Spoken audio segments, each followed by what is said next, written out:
Kata supirnya itu terusan aja, bang minta duit 4.000 untuk bayar minyak. Aku bilang aku nggak punya duit, udah kami bayar di kasir. Oh nggak bisa gitu, itu urusan saya gitu. Mereka kasir nggak ada urusan katanya. Itu hati aku ketekan tadi, udah sakit tadi.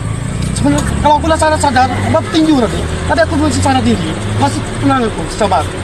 Pas aku udah terima, aku mau cucuku udah meninggal.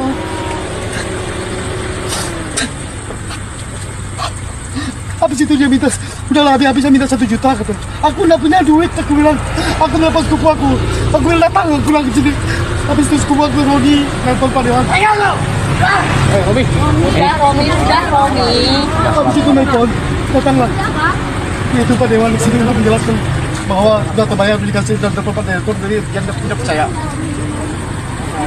Jadi rasanya kami selaku masyarakat tidak terima seperti ini betul menindas rakyat, betul-betul menindas rakyat.